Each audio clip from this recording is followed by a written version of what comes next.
Good morning and good afternoon. Welcome to this week's edition of the Digital Shop Talk Radio.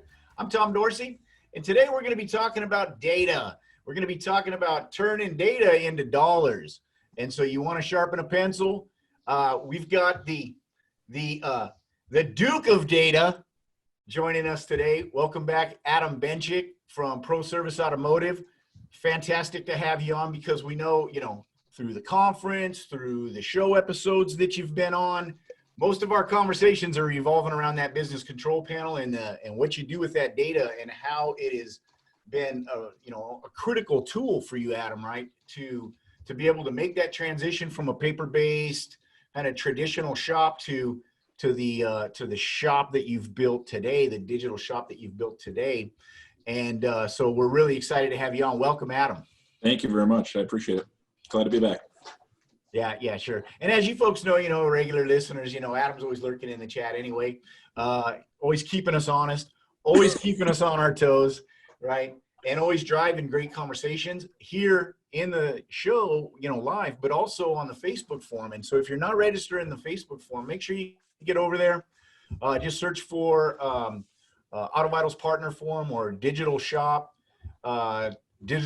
Talk, I should say, and register. It's a closed group, but request to join. We'll vet you a little bit, make sure that you're not, from the Chinese Communist Party in here stealing our trade secrets, and we'll get you in and make sure that you're part of that conversation. And if there's any questions or anything, maybe you didn't get your questions answered today, because make sure you chat them in. You can use that questions, that Q&A button there. And we'll try to answer everything live on the air today. But if we don't get to it or we don't go deep enough, take that question to the Facebook forum and let's start that discussion there. So blah, blah, blah, done with that.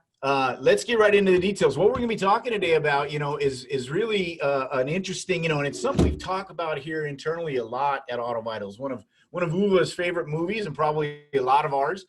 If you've seen it, and if you've not, we're going to bring you up to speed pretty quick on it. But the movie Moneyball, right? The Moneyball with Brad Pitt, and they're talking about how they kind of transformed the A's into a data-driven organization and started winning a lot of games. And that success formula is really what we build the business control panel around, what we build our digital shop concept around. It's about the data and what you do with the data and how you translate that into your customer service and your operation and your best practices in your business. So Uva, why don't you tell us a little bit kind of how, maybe Moneyball has influenced some of the things that we've done at AutoVitals. It's always a recurring theme when we have meetings and we're talking about solutions and solving problems. We kind of always reference that movie quite a bit because it is so really succinct to, I think, what we're trying, the dynamics of changing the old structure and moving it into a more dynamic and effective structure by embracing that data. Yeah, thank you. First of all, I have to admit I didn't grow up with baseball. So my first baseball game, I was sitting there and thinking, there's nothing going on down there. So why is everybody so excited? And then nobody has. Then I watched Moneyball, and it was so interesting in so many aspects. Brought me much closer to the game of baseball. But as you will see in the clip, it's not just, okay, we have now data, let's use the data to make decisions, right? That sounds kind of simple, but we have habits developed over time, how we assess skills, how we make decisions, and they were all based on very subjective criteria.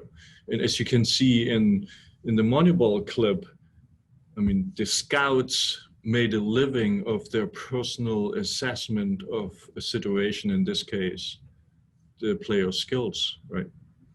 And now they feel threatened by somebody coming along, as the guy says, Google boy. Google boy comes along, has some data, and all of a sudden, decades of experience are thrown out.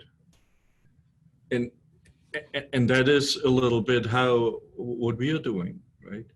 So over decades, a lot of assessment of skills is by watching people, sharing opinions, and since the data is not available, that's sometimes a very subjective game. And if you're the boss, you're the boss. So your opinion is ranking higher than other opinions. And then all of a sudden you have a skewed culture potentially. And data can just neutralize this, can raise the morale, but it requires a shift. Due to copyright laws, we can't show the full clip here. Click the link in the description to watch the clip from Moneyball. Adapt or die.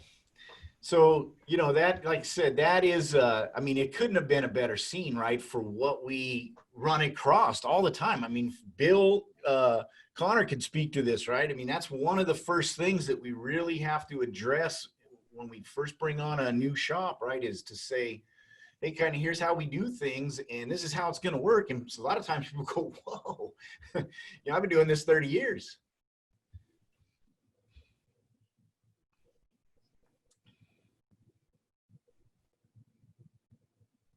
I'm just going to stare at you until you talk, Uba. Bill is talking, but I think Bill is trying. not. Oh, Bill was muted. We were playing the blinking game right there.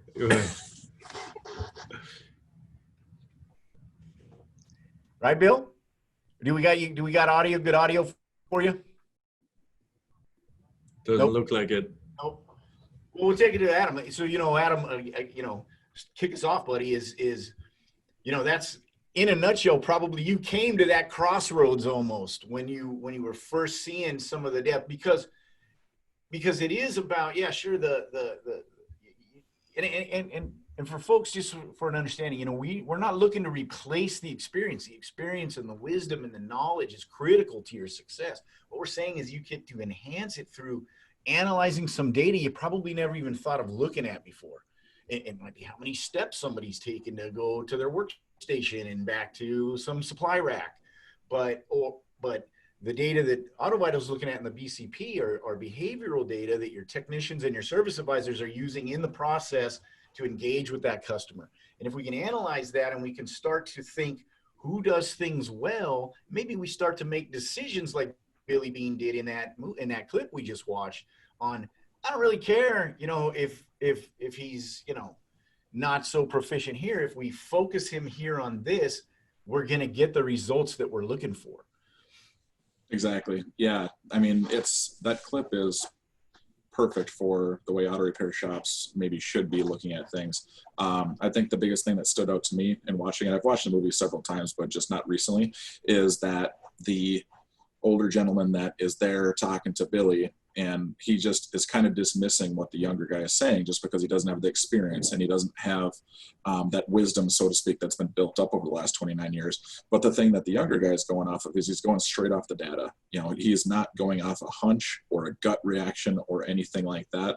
He's looking at numbers, consolidating that down and saying on base percentage, although it's not sexy, if you will, as it is hitting a home run or hitting 300 plus average or anything like that, but getting on base gets you those little wins that ultimately win the game for you. And the things that we look at all the time is those numbers of how does motorist research time, how does edited pics for inspections, how does all these things impact the ARO.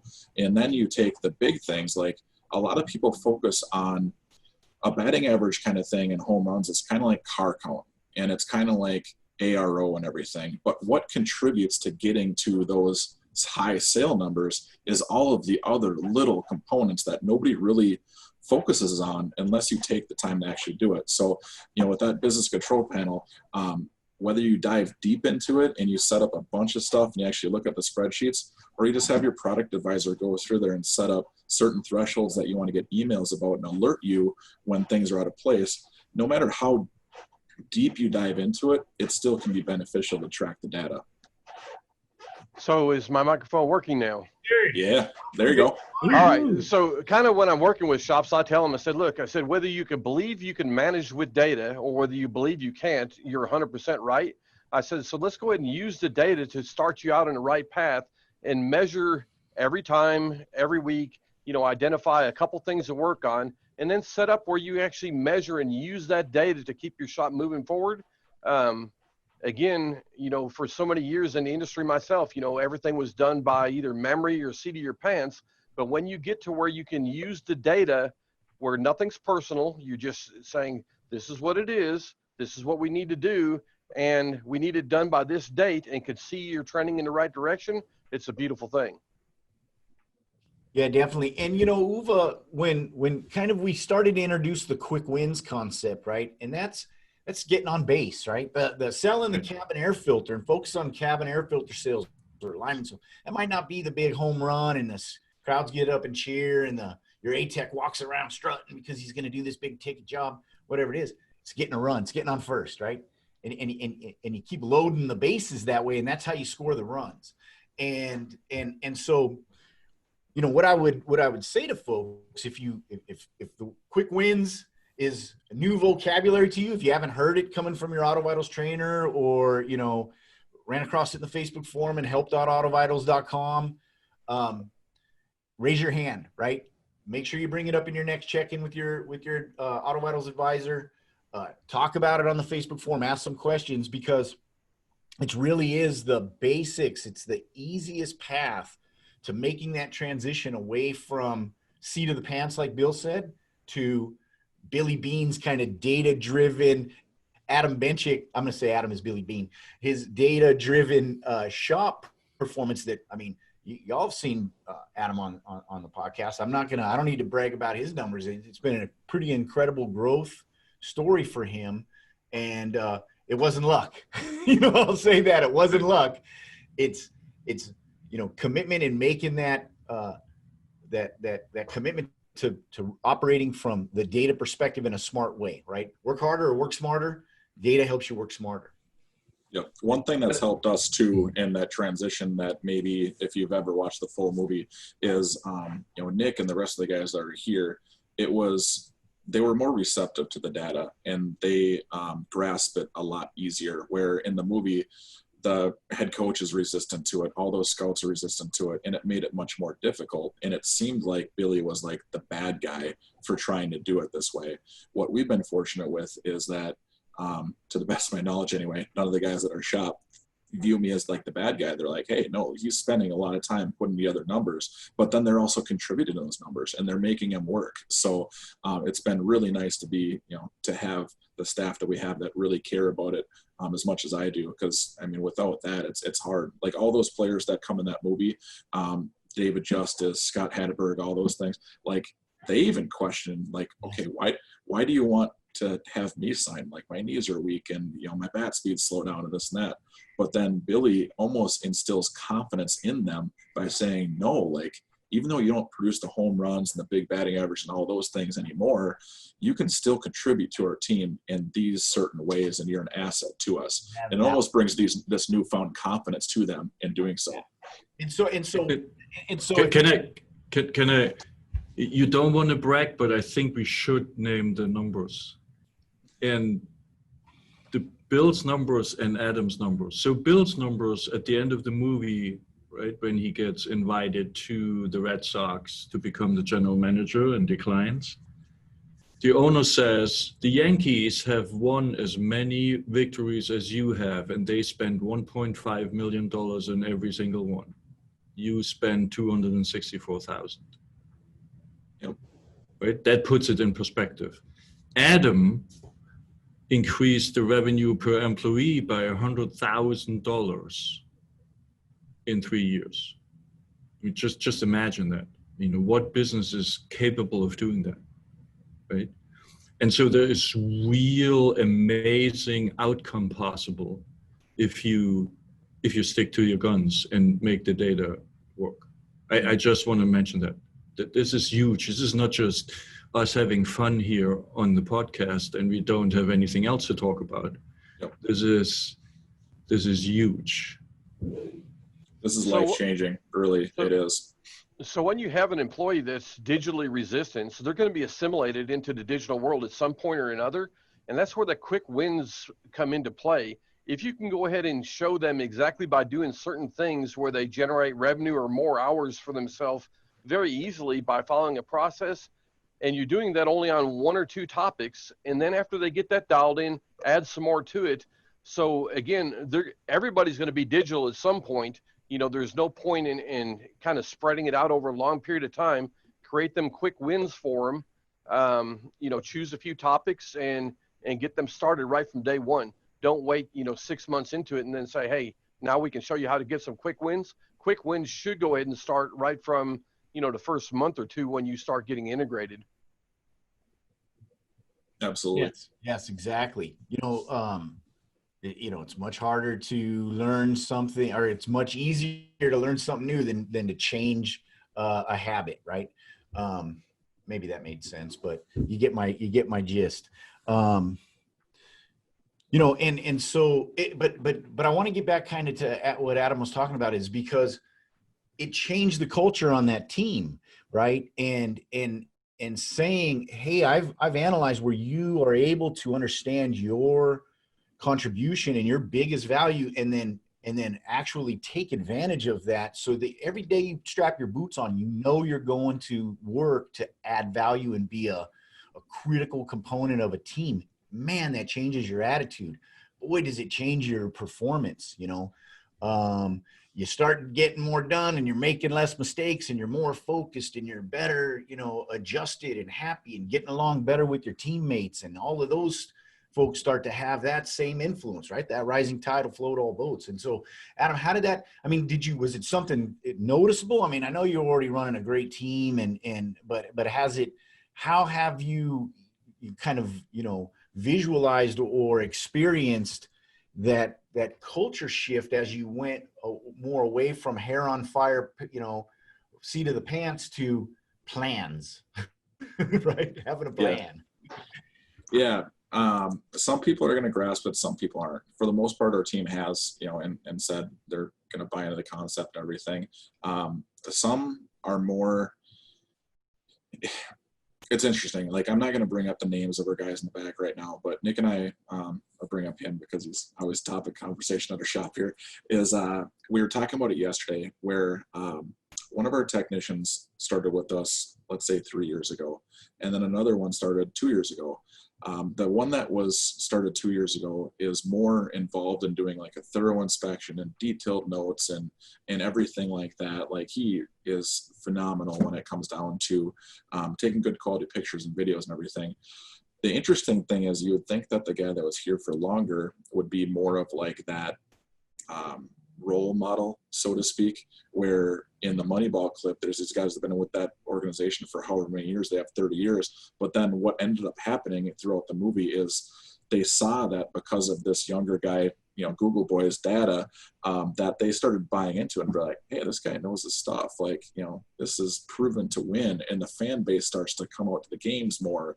And then there's a buzz around it and everything like that. So, you might bring in one or two people in your organization that might not be the fastest at doing inspection. They might not be the workhorse in billing out hours, but they do a quality job. And then that rubs off on the other guys that are extremely fast, and they are your workhorses. And it almost raises their bar, so to speak, in the quality work that they did, or that they're doing. And it's not that they're doing a bad job. It's just like, it just raises that level amongst everybody, because they all want to, they see this guy doing a great job. They kind of want to jump on that bandwagon. And it rubs off. It's a cool culture to see that. Yeah. Winning's good, right? People like to win. Mm-hmm. And when you have an opportunity and you see the path, hey, you'll think about your own performance. You start to reflect on that, and that's when you really start to adapt and make changes to get with the team, right? And then after that, it's just kind of keeping it going through using this data in that in your shop meetings, and making sure that your goals goals are clear and defined, right? And as long as you have those clearly defined goals and you can measure them and show that information so people know where they stand and what they have to do, what's expected, you can almost, not lean back too far, but you can really start to lean back, not micromanage. And again, that just empowers folks to do more and more. And then here come the ideas, right? Here comes the input from your team on how to improve and really take it to the next level. And firing on all cylinders at that point. Yeah.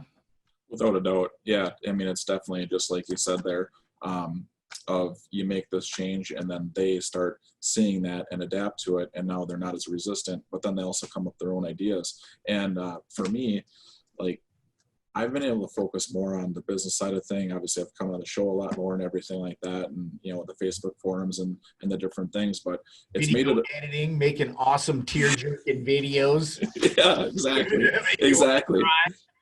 But that's stuff that I really enjoy, and I do believe it helps the shop to have that public presence, I guess you'd say, and the positive attitude and everything.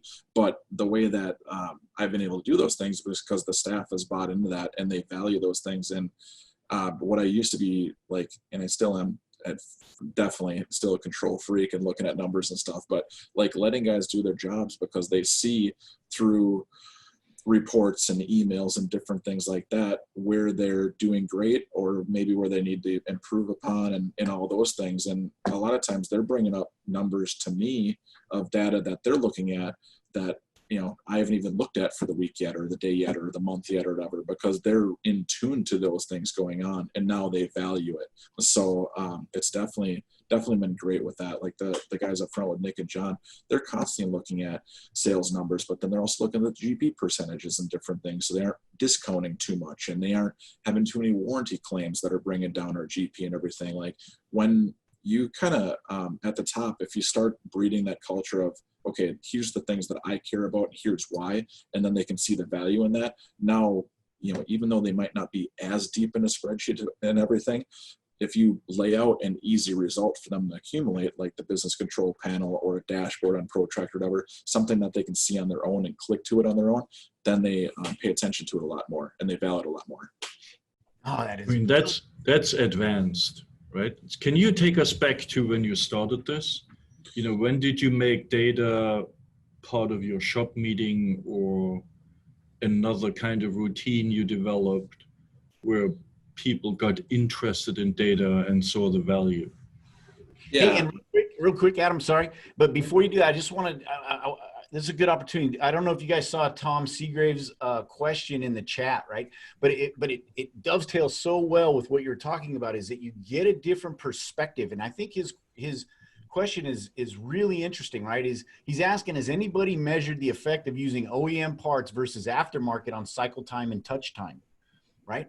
And that is something that's a data question that you're only going to get from somebody who is running that process on a daily basis, and you empower them to ask those types of questions, right? Whether it's a tech or the owner or the manager or the foreman, whoever it may be, they're going to have a unique experience that they start to think through. How can I improve this step right here? And I just want to bring that out. And I don't know, to be honest with you, Tom, I have no idea if anybody, I know we don't have a metric like that, but I think it's an interesting question. And we'd like to open that up to anybody who might be doing that or thinking about doing some things like that and start that discussion.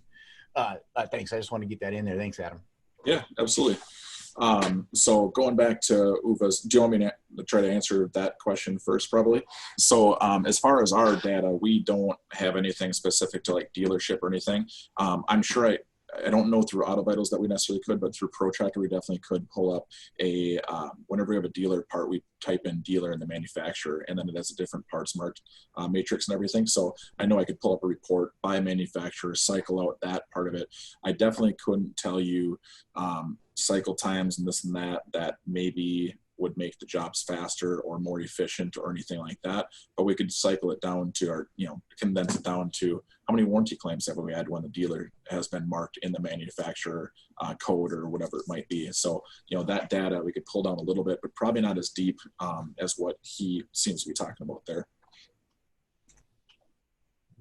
So, and then going back to what Uwe was asking about, when do we start tracking it, is I first started with QuickBooks as our accounting software, and we did all our invoices and stuff through there. And then we changed to RO Writer, and then we went to Protractor now. It's been pretty much since day one. You know, my background is an accounting degree. That's what I went to school for in business management. So I've always had that like desire to look at the numbers and crunch it down and looking at profit and loss sheets and everything. But the thing that progression would be is like QuickBooks for maybe like the first 10 years of our business. We've been in business for 18 years. So probably the first 10 years in QuickBooks, and then the next 6-ish in our writer, and then like the last 2 in Protractor. And every step has been a little deeper into the data, where QuickBooks was just seeing like sales numbers, and it was hard to really see any of the AROs and everything like that. It was hard to really break that down. But then in our writer you could. So I would print off reports and all those things through our writer, and I would look at that, but it was hard to share that data always with the team, because it was more of a printed report, and you would see this snapshot of data, and you wouldn't see, Uwe's big on trends, you wouldn't see the trends. You'd be looking at like, okay, in January we did this number, in February we did this number, but I would be seeing it in numbers and it would make sense in my head, but I wouldn't see it as like a bar graph or dots or, you know, a grid of any sort that somebody that just wants to see a picture could relate to. So when we went to Protractor now with AutoVitals Business Control Panel, it's easier to communicate, okay, here's like these little victories in this incline of gains that we're doing in research time and ARO, and everything is broken down a lot more over a trend, which is nice to see. Yeah, because, you know, sorry, real quick, because if you see the improvement, then you just turn the throttle up, you do more of it. If you don't see the improvement, well, then you analyze what might influence that and affect that and work there.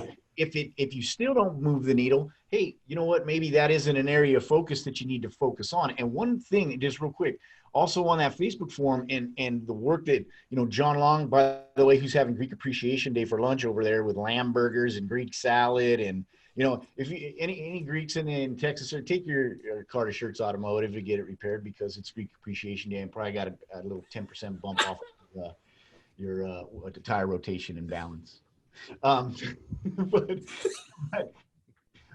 Shoot, I now forgot what I was going to say with my stupid joke. So in the past, a shop owner used to have the fear of going ahead and sharing too much information with their employees because they didn't want them to go out and start their own business. And over time, they found out that it was a bad plan, because what they did is they still went out and started their own business, and then they went ahead and drove the prices down in the market, because the only thing they know how to sell by is price. Nobody ever educated them. So Adam, do you find, you know, that fear is gone by going ahead and helping your people understand, and then they're going to do one of two things? They're either going to go out and be successful and not be a low price point in the marketplace, or they're going to decide, hey, that's not for me. I don't need to know that. I'm going to stay here forever because I'm happy where I'm at. That's an interesting question, actually. So to answer it, probably the best way is, when our business is succeeding and doing higher numbers, it just makes it so much easier to offer the benefits to keep them to stay. Higher pay, health insurance, retirement benefits, voluntary benefits like accident insurance and everything like that. All of those things that would cost them a lot of money if they went on their own, or maybe they wouldn't even have, we're able to offer. But the only way we're able to offer them is if we're making good margins and all those things. So yeah, I mean, it's a great point of sharing the information has obviously proven to raise the bar for what they're expecting of themselves and the company and their contribution to it, which then almost, I don't want to say locks them into, because I don't ever want to use that word, or somebody's like almost like holding a gun to your head to work here. We'd never want to have that culture, but in a lot of ways, their success within our shop and how they've raised the bar is enabled myself to be able to pay them more and offer more benefits, to the point of why would they ever leave? You know, we last year in August, we put in air conditioning in the back shop, and I know we aren't in Texas, but that's almost unheard of in the state of Minnesota, where you have heat because you have these completely different seasons, but nobody really has around here air conditioning in the shop. Well, that stuff all costs money. Like, it's not easy to always afford those things. It's not always easy to contribute highly to a retirement account for your staff and everything. But by them being empowered to really look at the numbers and pay attention to them and value them, it's given them the possibility of achieving a higher salary and better benefits for themselves that, I don't know. I mean, I think to myself, with how many years I have in business and everything, if I could rewind and go back to square one and spend all that time to get to this point and this and that, would I? Truthfully, I don't know, but I'm glad to be where we're at right now. And I'm glad to have the staff that we have. And if I was in the position of a tech, you know, making the salaries that the guys can make and back, and, you know, hopefully having a boss that actually cares about them, I don't know that I'd ever even want to go on my own. You know, why would I? You know, why would I want to take on those extra headaches if I'm happy where I'm at? So hopefully that answers that question. I have to insist. I have to go back, because as we see in the movie and as we know from our personal experience, the first steps are hard and uncomfortable, right? When you change habits, you don't know where it's going and who you're gonna step on toes and so on and so forth. So I mean, you were obviously Google boy in your shop from the beginning, right? And so there was probably not a cultural change needed. But did you notice when you started sharing numbers that people especially called out? You know, I remember Frank sharing on this show when he said, "Oh, my techs told me I inspected every single car," and the BCP said 46%, right? when you confronted with the truth, so to speak, that, and depends on how you do it, but there's often a sense of being uncomfortable with the new way of the conversation, how the conversation goes. I mean, how was it for your shop? For conversation of the buy-in part of it, is that, Yes. I mean, okay. So like right now, for instance, was it probably 2 or 3 months ago, we were going through inspection percentage and different things. And over the course of the last several years, as a business owner, I think it's easy to think to yourself, like, I'm the only one that can do this. I'm the only one that can hit these numbers. I'm the only one that cares about, you know, this certain percentage or this arrow and this sales number and this and that. And if you have that in your head that you're the only one that cares about it, maybe they're not going to buy into it. But what I was not surprised by, I was happy with, is that the guys did buy into it. So like 2 or 3 months ago, we had this conversation about inspection percentage. And what I found out was it wasn't like a non-care factor that was causing the percentage to be a little bit lower. It was just understanding like how the flow and the progression of everything went and what dictated that percentage. To me, some of those things seem like straightforward because I'm driven off of data and I look at the numbers, to where somebody that isn't driven off the data maybe doesn't understand like what is creating that percentage or what's building that time frame, or what's, you know, the ARO stuff is most people understand, but some people might not, like the average build hours per RO, like what is cumulatively building those numbers. And some people like won't buy into it because they just don't understand it. So you almost need to break it down in a way that says like, here's what we're trying to track. Here's why it's important. And here's how it works. And then by doing that and breaking it down, it seemed to be that they bought into it more. But when I was focusing on it myself and maybe not sharing as much information, how would they know what's going on or why it was valuable? Because I was almost kind of keeping it concealed to myself. And so, Adam, one of the things that you do is you have a lot of data that you look at, and obviously, you know, maybe even your race car background plays into understanding more about it than others. But do you find that getting your staff only 2 or 3 things to focus on at a time and how to measure it is more important than to go ahead and have them see the overall picture of everything that Adam looks at? Yeah, for sure. So different things like breaking it down into, if we want to improve on a cluster of stuff, there's no way you can like have daily meetings and focus on that cluster every single time, or even weekly meetings, or maybe even monthly meetings. Right now, I'll be the first one to say we don't have like a regular meeting process where we meet every single morning. I mean, we talk quite a bit throughout the day of what's going on for the day. But what I've been trying to get in the habit of is bi-weekly, when the guys got paid and everything like that, have a lot more data, and then from that data pick maybe 2 or 3 things out to focus on, and let's improve on these 2 or 3 things. And once we get to the certain thresholds, or if you will, of stuff that we want to hit as far as the parameters that we want to be within, once we achieve that, then we focus on other things. But if we're kind of half-assing it a little bit and getting part way to our goal, it's hard to then focus and bring another thing in and then think that you're going to improve upon it. So it's a very valid point to focus on 2 or 3 things. Maybe sometimes 2 or 3 things might be too much to focus on. It might be one thing for this particular week or 2-week time frame, but that one thing is a really big thing that you want to focus on. And then sometimes all of the other numbers kind of follow suit because you're focusing on your inspection sent percentage, but then in doing that, your motorist research time comes back up. So it's like one stat might influence all of the other stats as well. So it's just a matter of tinkering with what ones are the most important, and then what you think your staff is going to buy into and really be able to focus on. Yep. So one of the things I always work on with shops is rapid continuous improvement. And the way that I work with them is I basically say, look, these are 2 or 3 things that you focus on, and I want you to go and prepare for and conduct a 5-minute meeting every morning to go and report to your guys, hey, you've done good here. What can I help you do to get these other ones up?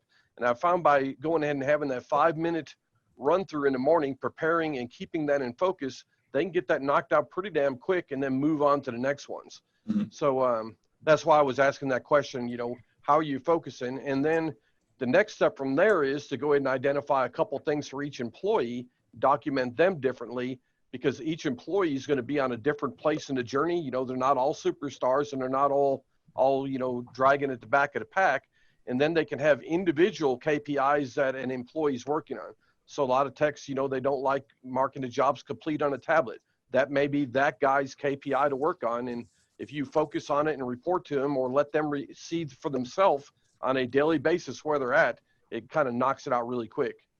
So with respect to that, I absolutely agree. But I think every shop is going to have to look at their individual ability to. And why I say that is when we started with ATI, whatever that was, 8 or 9 years ago, there were certain gains that we had right away in charging shop supplies and creating a parts matrix and different things like that were relatively easy for me to implement and change and all those things. And then there was other parts that I wanted to change, but I, as a business owner got overwhelmed. I'm like, oh my God, I'm responding back to this coach weekly, and I'm having to put all this data numbers in and everything. So you can quickly overwhelm yourself with trying to change those things and trying to monitor too many things. So within reason, like, not that I disagree with meeting for 5 minutes every single day, but in some ways, like, it's hard to bring that on the staff to constantly be reminded of things that they can improve on and not allowing them time to react to it. And I'm not saying that that's what you're suggesting or not, but there's a certain level of like giving them adequate time to improve, to see those numbers change. For instance, if you met every single day and you were trying to look at your inspection sent percentage as a service advisor, and your goal, like ours, I'm just looking up here, is between 90 to 100, and we're generally within that range, but then there'll be periods of time where we do drop below that. If I looked at that on every single day basis, I guarantee there would be days where I see 75, 80, and then days where we see 95, and so on and so forth. And if I met every single day and I was trying to manage that every single day, and I got upset with the guys because they had a poor day in that percentage, and I was reminding them from day to day to day, that would get pretty annoying for them, that I was being so hypercritical to that particular stat to break it down to a day.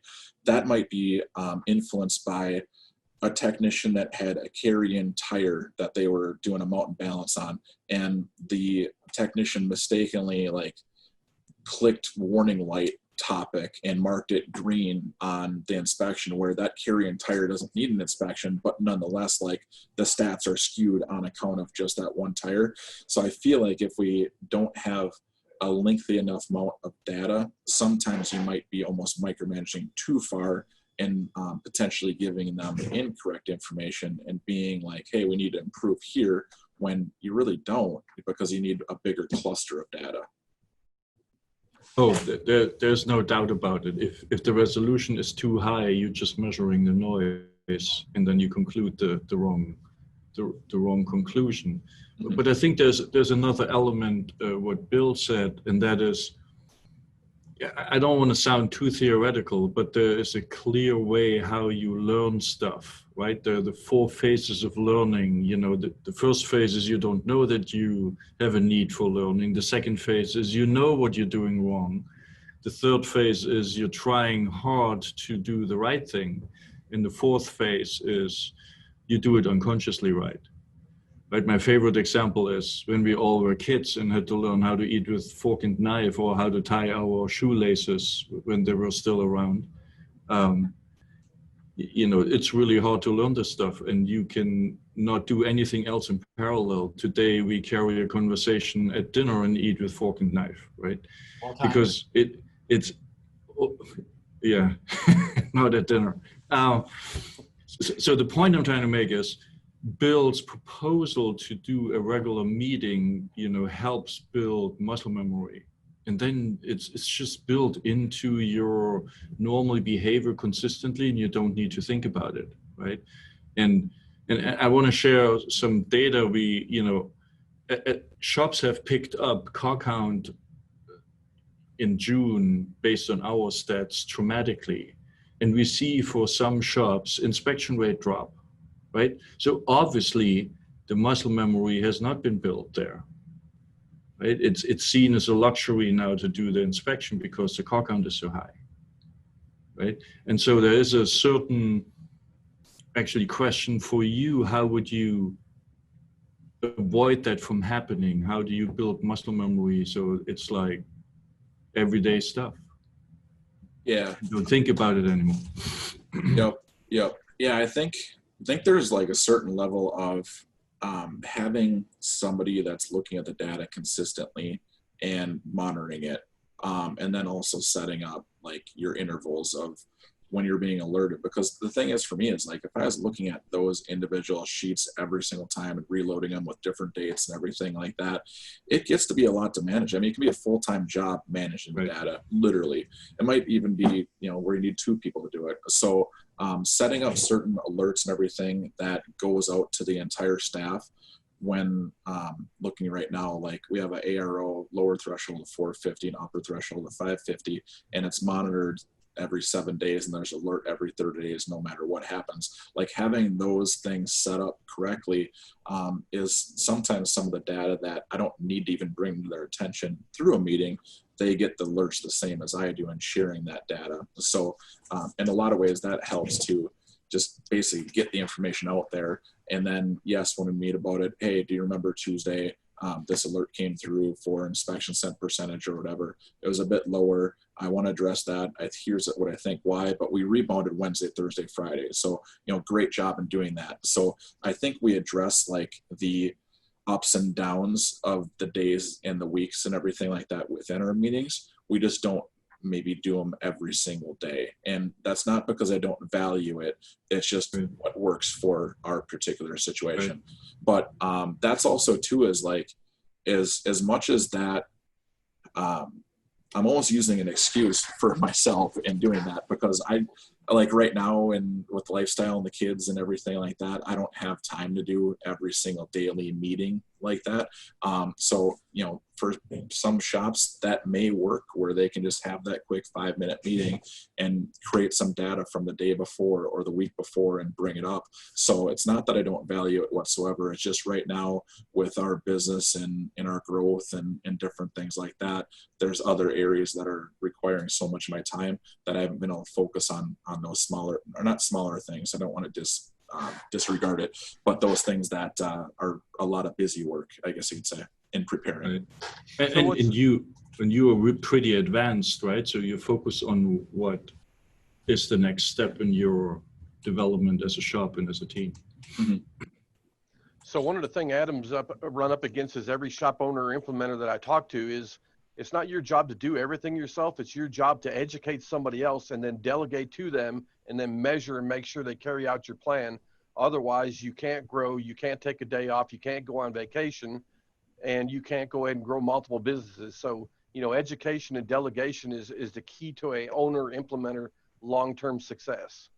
Absolutely. And although I've never had Bill as my trainer or product advisor or anything like that, like, I mean, you obviously know your information without a doubt. I mean, you've worked in shops and you're a big part of AutoVitals and everything today. And I'm sure there's tons of shops that are benefiting highly from you.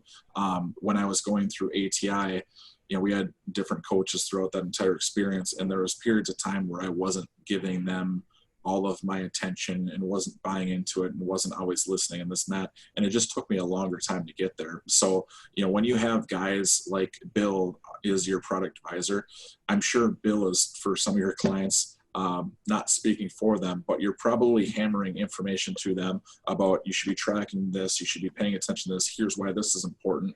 And in some ways they might get overwhelmed by it, but you know, just know that Bill is trying to help in any way possible. And it's because he has a lot of years of experience and he's looking at the data. So that's a big thing from the Moneyball thing is like, you know, ultimately, like if you can have Google boy that's looking at the numbers, but he doesn't have the experience, and then you got these other guys that have the experience, but if you can merge that into one particular person, I mean, that's phenomenal. So having guys like Bill who have that experience and care about the data as well, and have the data to prove it, like that's a huge tool to be, or resource to be using. So to Bill's credit, I mean, it's I don't ever want to come across as I'm arguing with like 5-minute meetings every single day, but you know, literally it's like he's monitoring the data and looking at it and seeing why it's valuable. So anybody that you're a product advisor for should be very appreciative to that. Yeah, and actually, and Bill, you know, I mean, all shops benefit really from Bill because Bill helps us to train other people internally to give, you know, better insights and solution to their shop accounts. So, what are the biggest things that you look at, Bill, if you're onboarding? So like a shop that has a lot of experience and everything, where I'm looking at the data, what is like, if what you come across from your new shops that you're onboarding, one of the key components that maybe they're missing out on, are not paying quite as much attention to, that is like your first focal point? Is there any consistency in that? The most consistent thing is to make them understand that motorist research time is a high level KPI to monitor, and that when it's good, a lot of other things have went well. You know, they've done the inspection, they've edited it, it's went out to the customer. And so if the motorist research time is good, then everything's good.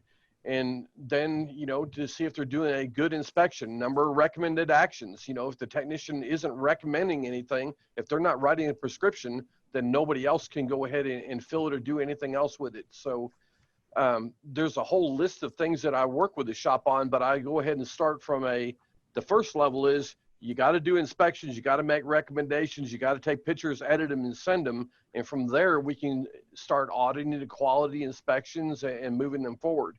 And now with TVPX coming up, where we can go ahead and use a guided inspection sheet where all the proper elements are on the inspection sheet where they belong right from day one, it's actually made my job a lot easier. So the time we spent developing that tool and that inspection sheet and that process is really going to go and help shops out that follow the process, use the tools, are not digitally resistant, and you know, move forward.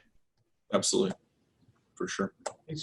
So we got about 7 minutes to the top. If we can put up that, this infographic, because, you know, we've talked a lot about concepts, but somebody who's sitting out there saying, well, okay, you guys got me ready to take the next step, but what do I do? This is where we really want to kind of talk in the last remaining time, if we could, gentlemen, kind of the nuts and bolts. Where do we start out with? You know, to Adam's point from earlier is, you know, there's some high level KPIs that you want to focus on and not get into the minutia unless you have to. If that top level, you know, number isn't being achieved, then you kind of go into the those influential metrics underneath that top level kind of thing that you might monitor on a daily basis and look into what's going wrong so you can fix that. Uwe, do you want to kind of introduce us into the infographic if you could, and just kind of walk us through kind of on a step-by-step basis for somebody, you know, keeping in mind somebody who's new to this and wants to implement this and is, you know, just drank Adam's Kool-Aid, and say, what do you do? Oh, happy to. Thank you. So let's start with shop culture. Introduce metrics which are important in the phase you're in. I mean, Bill just mentioned motorist research time. That's kind of the ultimate holy grail when all the processes are established and everybody knows what they're doing. Then motorist research time is what you drive. But to get there, you have to start small, and so you start setting up your inspection sheet. And what's important is make it easy for the tech. They're not becoming all of a sudden, you know, spending most of their time on inspections. There's still work to be done. So create pre-worded notes, which then show up so that tech doesn't need to type anything from scratch. She might edit something if the notes were not spot on. Hook up canned jobs, and then measure inspection rate and inspection send rate per appointments. That measures both service advisors and techs. And if you get to more than 60%, go to the next set of rates, right? We talked about focus on not more than 3 KPIs. So getting ARO up in the first week is a lofty goal. It's probably not achievable because you have to do a few other steps before it becomes a consistent one. And so once inspection sheet is done, canned jobs configured, and you measure inspection rate and inspection send rate, review it with a team, and you're satisfied and the team is satisfied, and you see through quick wins, we talk about later, your first results, go to the next. Edit rate, picture edit rate in particular, motorist research time. And that takes care of the AO, right? Those are all influential KPIs. Just, you know, how often you get on base, right, before you win the game is the analogy. Yes. And if you have mastered that, then you can go to weekly revenue per service advisor. Which you should see climbing dramatically, right? You should see it climbing dramatically because the ARO increases, but there's also the element of the workflow management. If you can process more cars during the same time and the ARO is up, you have an exponential increase. Yes. Right? So it's not just the ARO by itself, but it's also the ability to process more vehicles during the same time by the same staff. That is so impressive with Adam's numbers, right? Yes. Yeah, we break this down a little further in that we look at like not only the service visor and their weekly revenue, but we also look at the service visor working with what particular tech, and then that average repair order and weekly revenue and everything. So just breaking it down a little further to see where you can get those gains and losses. We even go through there and say, what's our estimated dollars per work order, and see like conversion percentages. And a lot of that you can find in the quality inspection that they're doing, how much that raises the estimate that you're building. And then hopefully you sell the same percentage, or maybe your percentage goes down, but then you estimated so many more dollars. We talked about that in a prior show too. Yeah. And that's kind of just like how you find the guy who gets on base all the time, right? Yep. Right. Bill, if you could, for folks that are writing this stuff down, if you could kind of just give them some goal, right? What should the initial inspection rate and inspection sent rate goal be for their techs and service riders, and then edit rate, and ultimately what should a good motorist research time goal be for somebody in this stage? Well, the minimum inspection rate and sent rate we want them to have is 40%, but that's really, really low numbers, you know, basically. We hear lots of excuses why they don't. Their edit rate should be over 30% of the pictures they take.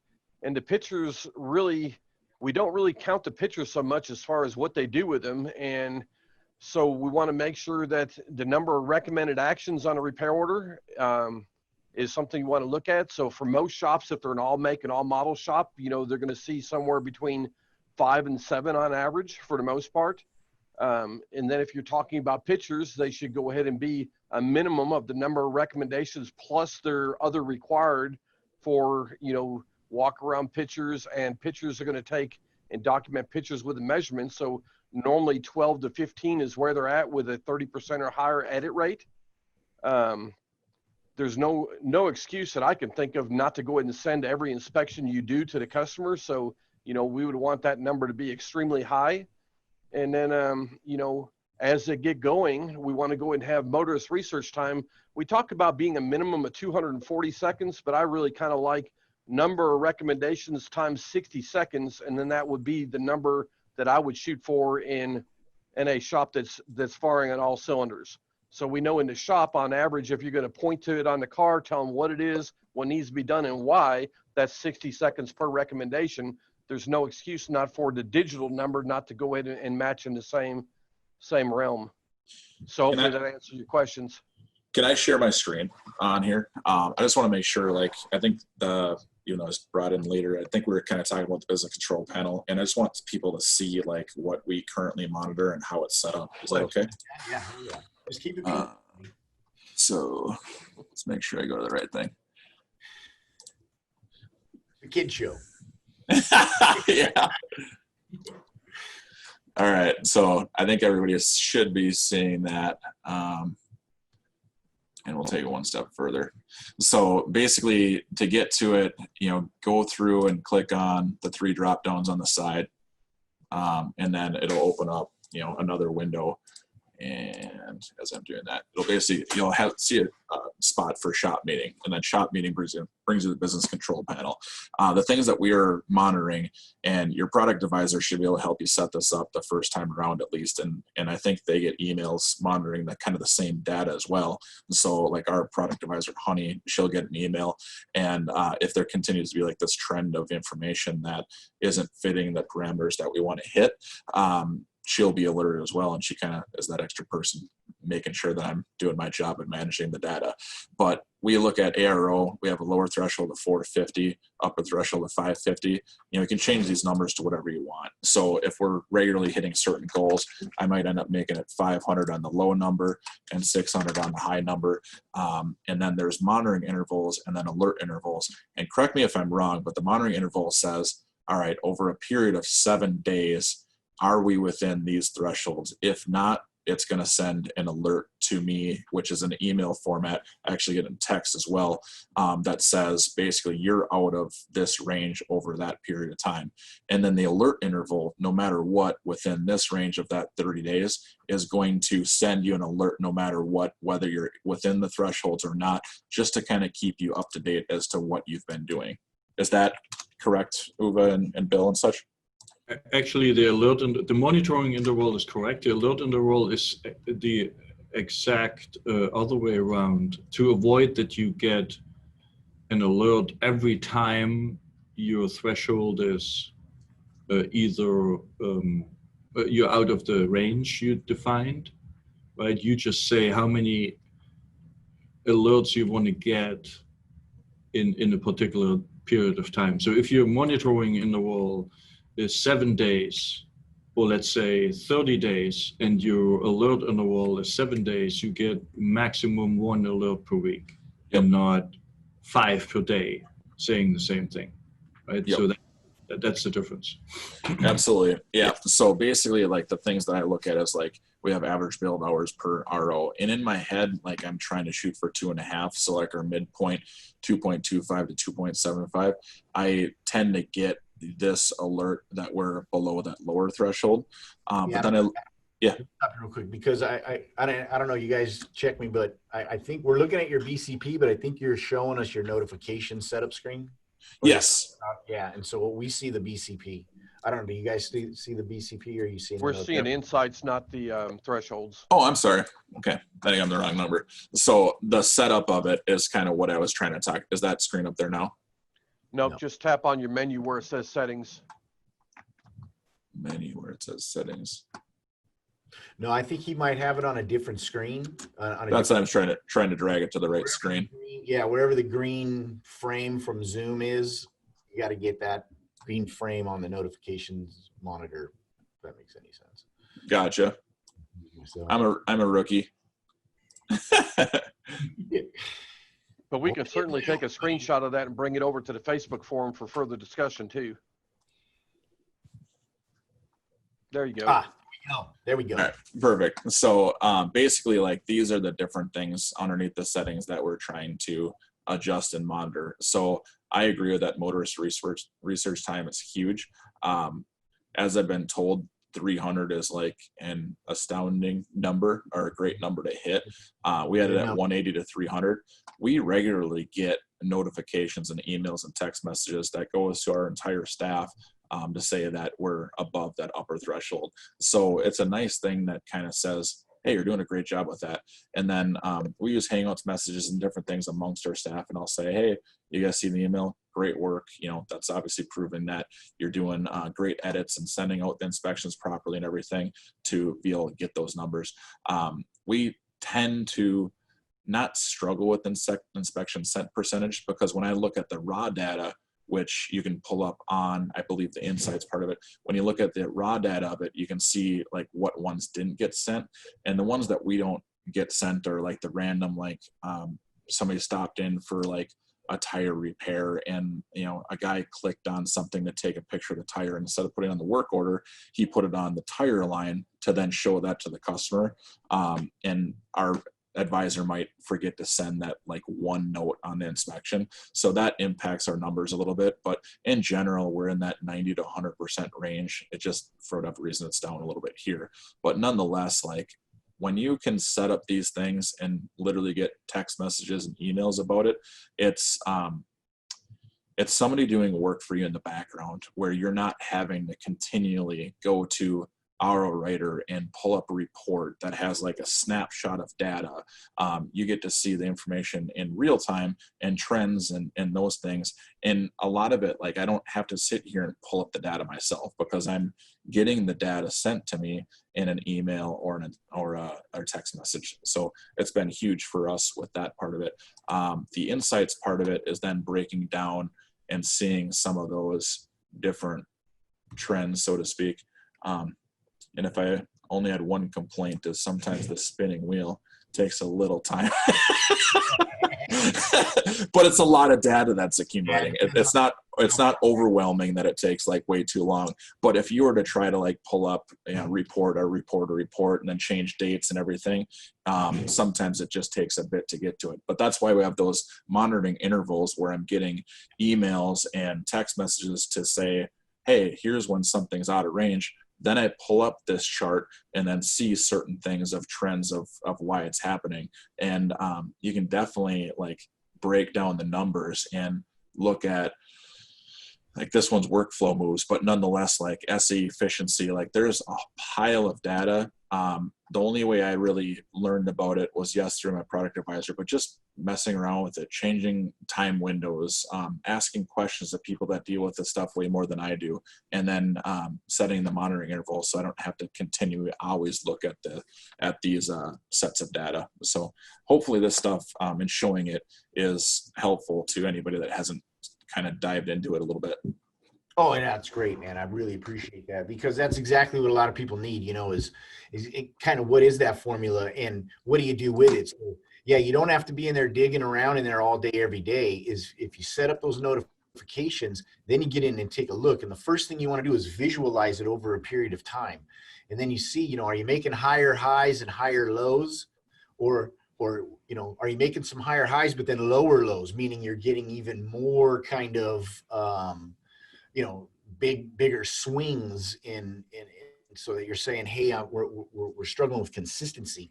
Then you can drill down by individual service advisor, individual technician, and start to look at how they're individual performances. Are they causing those swings, or are they tightening and creating those higher highs and higher lows in their ranges in the data? And you know that then that's the guy getting on base, and you kind of say, hey, you kind of show these guys how you're doing it and get them to follow the same best practices. And it really, that's how you get a quick influence, a quick win in analyze the data, determine, the solution and where you need to focus the action, and then focus that action and then measure it, make sure that it's having the desired effect. If not, you got to dig a little deeper. Yep.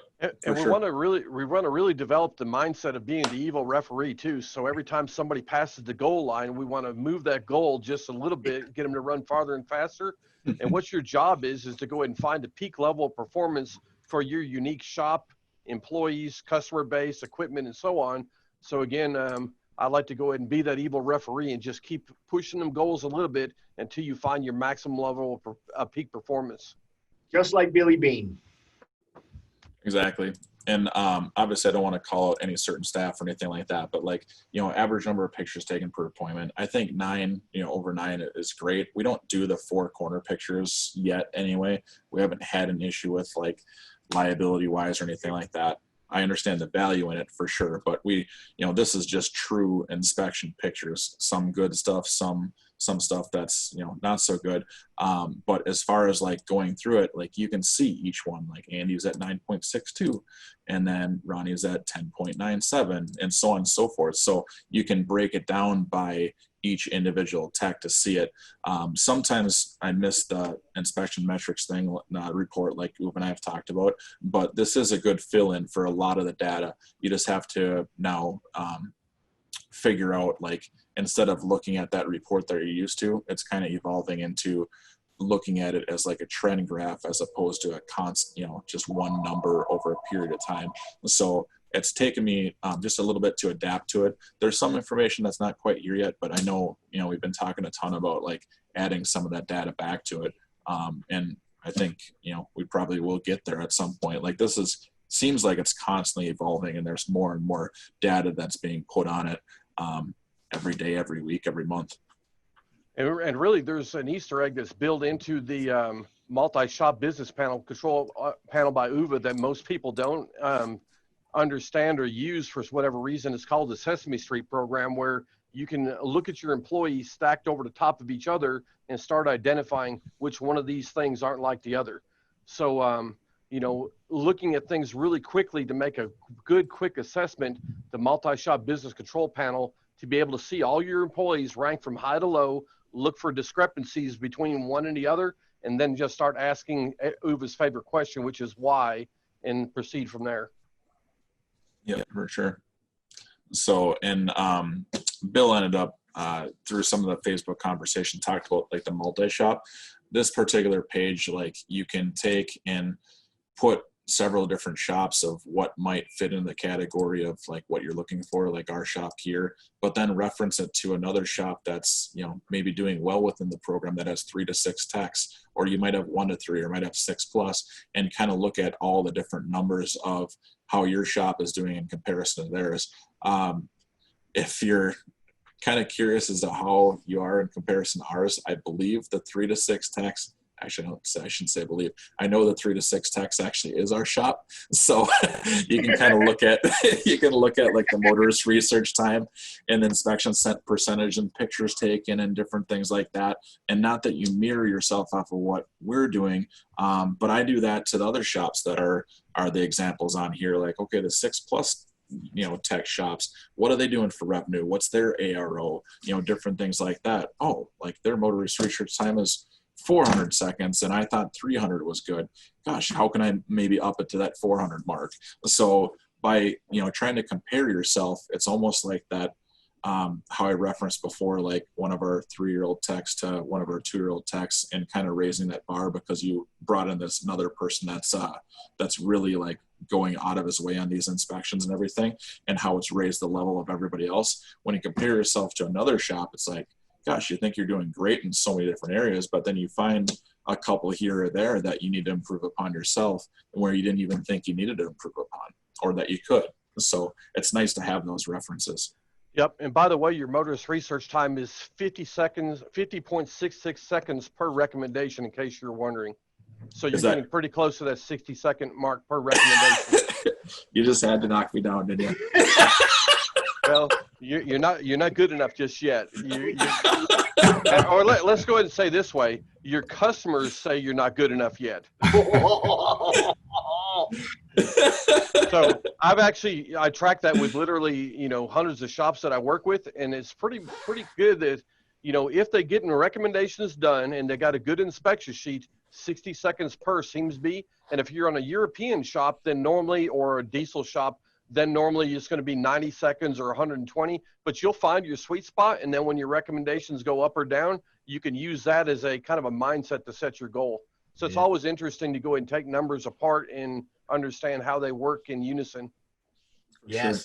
And sending your inspections to like how Bill did that inspection challenge or whatever, like getting that feedback where, gosh, you think you're doing a great job, and then you point out this, and this, and it's like, yeah, we're doing good. Like, you don't ever want to be like knocked down to say like, okay, you're not doing a good job, because we are, but there's definitely areas to improve upon in making it better. And that might be the difference of 51 seconds to 60 seconds. Hopefully sometime in the near future it shows I'm like, shove it up there, Bill, because now I'm at 70. and see that one recommendation might be, on average, might be for an hour job, and an hour job's $100 plus $100 in parts. So boom, you're right up where you need to be. So sometimes, understanding how everything works together is a good thing. Yeah. And then, and then eventually, like Bill was saying earlier, keep moving that goalpost so that it drives that increase in the performance. Pretty soon you become the reference shop example in there. Like John Long believes 99% sure that he is 6+ Tech's reference shop. The mystery, is he or is he not? Unison. I think I was the one that pointed that out to him. He maybe should get on the board with using that BCP. Yeah. So no, it's a good tool. Like there's a lot of information out there. There's a lot of dashboards within Protractor that we use, but I can say without a doubt we use the business control panel, and it's great to be able to see the inspection data and how AutoVitals tracks that information, and then how it impacts everything amongst the shop. So I don't think you can ever have too much data. It can sometimes be overwhelming, but the more things you track, and then the more things you have that automatedly track each, themselves, and kind of send you those alerts to make it easier to track so much data, is huge. Well, fantastic. So, I know we're over. I really appreciate everybody. We had a lot of people stayed over because, hey, it was some really great information, and can't thank you enough, Adam, for showing, kind of sharing some of those direct insights like that with us and with the folks in the audience, and, really kind of giving them an idea on how to get started, and, how to, it's a lot of information, right? You only want to focus in on that, what's important to move the needle, and then just move the needle faster and continuously, right? And just keep that, it's like that, pushing the stone down the hill. It takes a lot of effort to get it rolling, but once it gets rolling, get out of the way, because here we come, right? And and just the discussion around shop culture, I think, is so critical. And Uwe, to your point too, is just, it's really the number one step. Is the buy-in and the clarity and the transparency on what's the goal and how we're going to do it. And so we all pull the rope together, opening up the door to that insight, so that everybody's kind of experience is considered, and their feedback is welcome and considered, and it helps to empower them. Like, I couldn't have said it any better than what Adam was talking about, the effects that it has when you, in the ways that you can really empower them to contribute and to see their value individually in their in your operation, and it's just so synergistic, right? Is that you, and it's like, I don't know if anybody saw, was it Van Bongard? We got a review the other day, right? And it was a funny response, because somebody was like, hey, I'm thinking about doing this thing. What's going to happen? Guy's like, you're going to make more money than you don't even know what to do with. Right. And that's can really be that effect, is you don't expect it. And now, hey, all those possibilities open up, incentivizing and helping to grow your technicians, and helping them there from an education perspective, growing your operation, multi-locations, whatever those dreams and desires are, keeping mama happy, going on trips, getting out in that bass boat that you're making payments on, but it's sitting there collecting dust, whatever it might be. It starts right there at the shop culture, using that data, have a plan, using that data to think outside of the box, like Billy Beane did, to create those victories, those quick wins, get on base, keep getting on base, and you score runs, right? And guess what? Ultimately, your market responds, right? Your customers see success. People are attracted to success. We're like moths to the flame. And so, it benefits you in more ways than you can even fathom until you're knee deep in it. And you hear those stories here on this podcast all the time and read about them in that Facebook forum. They can be you. These guys aren't, they don't have, Adam didn't go to Hogwarts. He's a guy who rolled up some sleeves and opened up his mind and did the work. Uwe might have went to Hogwarts. And just for verification, just to set the record straight, from my perception, Adam is Billy Beane and Uwe, you're Google boy. That's fair. It's about me. Totally good at that. I'm not offended. Okay, good. So Yeah. when I need something, can I just point? Yes. Well, that's kind of the way it works, isn't it? I'm always pleased to be left out of Tom's analogies. Hashtag. Oh, Bill, I'm so sorry. I'll make it up to you double next week. Damn it. Yeah, it's I mean, that's great stuff, Tom, for sure. Whether it be buying boats or this and that, and just being happier. Like for me, I feel a lot less stressed, getting the business to this point, even though we're doing so much more and there's so many more cars coming through the shop and everything. But getting the business to this point is helped grow me as a person, in terms of like just being happier, having more time for family stuff and all those things, and empowering our staff to be able to do their job and do it well has taken a lot of load off my shoulders. So it starts with the data, looking at those little things, on base percentages, get some walks, this and that is the same thing as selling a cabin air filter and looking at a report here and there. So without a doubt, like, it although it brings you sales revenue and dollars and everything like that, but ultimately it might be that you're just trying to like not work so damn much and be able to afford that high quality staff that's going to take the burden off your shoulders to have it be all on you. And that's the biggest thing that's been great for me in this whole process, is that it's afforded me the opportunity to have the staff that we do, and how good they are and how much our customers love them, to where I don't even have to be here every single day. I love being here because the staff is so great and they're fun to work with, but nonetheless, it's like they can kind of almost do it without me. And that's been really cool to see. And that's a great place to be in, right? Because then you realize the dream. When you and the wife sat down and said, hey, should we do this thing? You said, well, yeah, the goal is to have, sleepless nights and ulcers and, and go premature balding. Nobody ever said that. The goal was to make money, have a good life, travel, have success, raise your kids well, give them opportunities that you didn't have, right? Those were the goals. And then once you get into it, you're like, can't see the forest through the trees. You're just always in a hair on fire mode. Well, that ends when you adopt that data, when you become a Moneyball shop, right? When you use that BCP and you have that plan and you follow the lead of, Adam, John, and Frank Scandor, and all the shops that we bring in, here and see the success that they've had. Again, they're not better than you. They're not special. They just worked the plan. Right. And you can too. And it starts right there at the shop culture point. It starts getting on board with, kind of that digital shop operating process, and everybody, all the help you need is right there in the Facebook forum. It's right here in these podcasts we've been doing for a year and a half now. It's right there in help.autovitals. It's right there a phone call away from your advisor or a peer shop. Like, there's a lot of folks in there and they're looking to help, and Adam and John and all of these other shop owners that get together, and really they're kind of like a brain trust. They sit and think and help each other out, and it's almost like it's like 20 group, right? It's just sharing, shop owners helping shop owners be better shop owners, and you want to get some, so don't be shy. And hey, give us ideas on the show, things that you would like to hear us talking about, and bring on people who have solved challenges that you may be experiencing, or bring yourself on the show and tell us all about it. Get up there in the co-host chair and help other shops by listening to your success. Okay. Dustin, why don't you roll us out, buddy? What are we doing next week? Sorry, I had to find the mute button there. We are going to be talking with Mike Holmes about the Task Manager. Yeah, that's right. Yeah, we're going to be talking about the Task Manager next week, and he's been using it. He's a proficient user of the Task Manager and new TVPX. So, talking about that, the impact that's made on his shop, and really the pain points that's been able to alleviate for him, and make it a very smooth workflow process. Yeah, I'm excited. Mike's an awesome guy. Yeah, he's great. He's great. Really good insights. He's funny too, boy.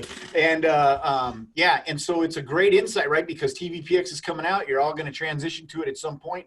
Get in here next week, next Wednesday at 10 a.m. Pacific and 1 p.m. Eastern, same time, same place. If you're not registered, get registered. Just click that sign up. That way we give you the reminders. We send you out the collateral, the infographic, and the video recording will go out to you, and you don't have to hunt for it.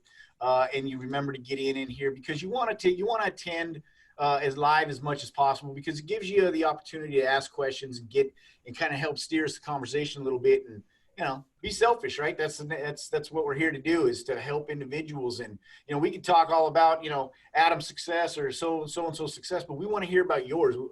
We want to hear about the challenges you're having, to help you to solve them, so that we can bring you on and you can talk about it. How you worked it out. So same time, same place. Going to be a great show. Appreciate everybody. Adam, thanks a lot. Can't thank you enough, man. I know it was kind of last minute, but man, it was brilliant. I know you helped a lot of people today. Bill and Uwe, as always, your insights and your work is just invaluable. Continue being Google boy, because we count on you. And what number do you want to know, Adam? What number do I want to know? Yes, right now. Right now. Do some math. Do some math. Normally he'd want to know who's number one, but that's just Adam. Yeah, exactly. You don't want me to just give you a random multiplication number and see if you can do it real quick? The information that I want to know is a little bit of that metrics page brought back to the BCP. We've touched base on that a bit. Yeah, we touched base on that. And I think we'll get there. It's just a matter of some of that data that I've gotten, comments on from other shops, and some of the product advisors have mentioned as well. But keep on evolving what we maybe lost in TVPX back to the BCP and making it better. Because exactly. The metrics page, it was great, solid data, that was just like a static, point. Whereas the BCP is just so much more dynamic, for sure. So right. In the long run, I think we'll all be better off that it's within the BCP. It's just a matter of some of that stuff that we lost in the process, bringing that back. No, I think if we can bring back the kind of spreadsheet format, but use little arrows as trend icons, because that's what a spreadsheet doesn't show, right? It's just a snapshot, and you conclude the wrong conclusions, right?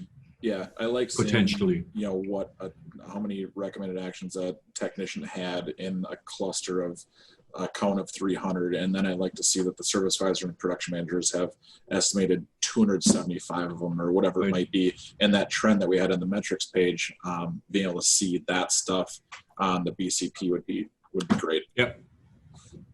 Working on it. Cool.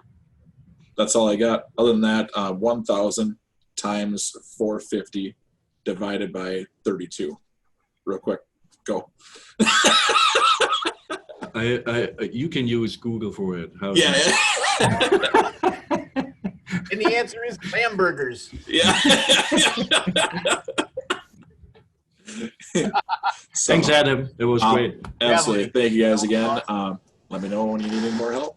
Yeah, man. We will. Thanks for everybody tuning in. Hopefully actually, to that note, I think we're going to be seeing Adam and John Long on August 12th talking about some protractor stuff with Scott Thorley, Protractor Scott Thorley. So we'll see Adam again on August 12th.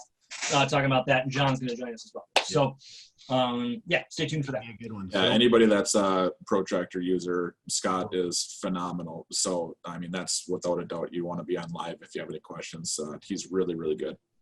Or should be a protractor user. You tune in too. Yeah, absolutely. That too. All right, gentlemen. Thank you, man. We went over. It was a great show. I think it stayed engaged. So really appreciate everything. We'll see you next week.